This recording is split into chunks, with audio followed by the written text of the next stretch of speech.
আসসালামু আলাইকুম রহমতুল্লাহি তাআলা ওয়া বারাকাতুহু। সম্মানিত প্রিয় বন্ধুরা, আশা করছি সবাই ভালো আছেন, সুস্থ আছেন।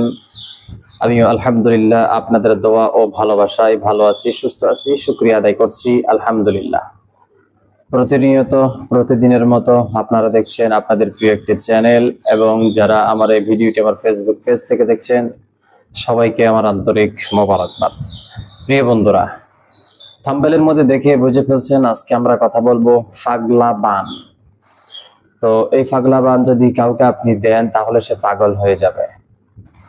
তো সেটি আপনি কোন ক্ষেত্রে ব্যবহার করবেন? আপনার শত্রুপক্ষের জন্য, যে শত্রু প্রতিনিয়ত আপনাকে ক্ষতি করছে, যে শত্রু প্রতিনিয়ত আপনাকে জ্বালাতন করছে, ওই শত্রুর জন্য আপনি পাগলা বান দিতে পারেন। না মেরে তাকে শাস্তি দেওয়া।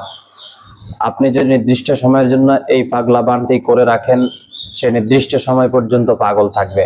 যখন আপনি এটি তুলে ফেলবেন, তুলে এটিকে আপনি পুকুরে অথবা নাফাক কোনো জায়গায় ফেলে দিবেন ছিঁড়ে, তখন এর ক্রিয়া নষ্ট হয়ে যাবে। সম্মানিত বন্ধুরা, দেশ ও বিদেশ থেকে যারা আমার এই ভিডিওটি দেখছেন সবাই শেয়ার করার চেষ্টা করবেন প্রতিনিয়ত নিত্য নতুন আপডেট ভিডিওগুলো পাওয়ার জন্য। যারা আমার ইউটিউবে নতুন জয়েন হয়েছেন অবশ্যই সাবস্ক্রাইব করে দিবেন এবং বেল আইকন ক্লিক করে দিবেন, লাইক কমেন্ট অবশ্যই করবেন। প্রিয় বন্ধুরা, স্ক্রিনের মধ্যে দেখেন একটি নকশা। এই নকশাটিকে নাফাক কোনো বস্তু দিয়ে লিখতে হবে এবং এই নাফাক বস্তুর সাথে সিঁদুর যুক্ত করতে হবে। সিঁদুর যুক্ত করে, নাফাক জিনিস যুক্ত করে এই মন্ত্রটিকে লিখতে হবে ভূষপত্রের মধ্যে। মাত্র 3টি নকশা লিখতে হবে। যে নকশা দেখেছেন এই নকশাটিকে 3টি লিখতে হবে। একটিকে সুপারি গাছের নিচে দাফন করতে হবে এবং অবশ্যই তাবিজের নিচে যাকে পাগলা বান দিতে চাচ্ছেন তার মায়ের নাম, বাবার নাম অবশ্যই লিখে দিবেন এবং ছোট্ট একটি মন্ত্র দেখেন স্ক্রিনের মধ্যে। এই মন্ত্রটিকে 21 বার জপ করতে হবে, 21 বার পড়তে হবে।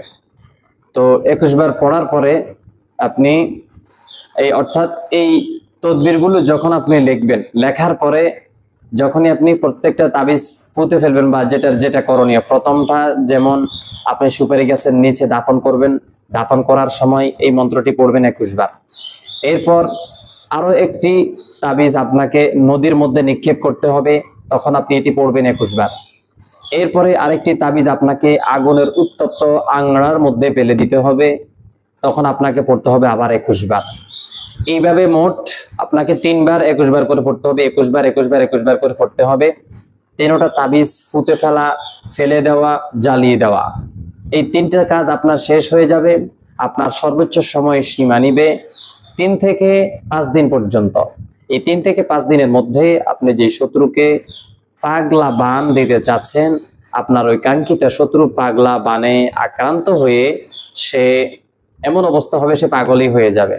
তা আপনি যতদিন না চাইবেন তাকে ঠিক করবেন, দুনিয়ার কোনো বৌদ্ধ, কোনো কবিরাজ, কোনো ডাক্তার তাকে ঠিক করতে পারবে না, কারণ এটি একটি পাগলা বান। পাগলা বান শুনলে আপনি বুঝতে পারলেন যে এটি কেমন বান, পাগলা বান। এই পাগলা বান আপনি যাকে দিবেন, কোনো মগা, কোনো বৌদ্ধ, কোনো কবিরাজ এটা ছুটাতে পারবে না। তো আশা করছি আজকের ভিডিওটি আপনাদের কাছে অনেক ভালো লেগেছে। যারা আমার কাছে প্রতিনিয়ত এই ধরনের ভিডিওগুলো চাচ্ছেন আশা করছি সবাই খুশি হয়েছেন, এবং যারা কোরআনিক ভিডিওগুলো চাচ্ছেন আপনাদের জন্য রয়েছে আমার কোরআনিক ভিডিও। ভালো থাকবেন, সুস্থ থাকবেন, আমার জন্য দোয়া করবেন। আসসালামু আলাইকুম রহমতুল্লাহি ওয়া বারাকাতুহু।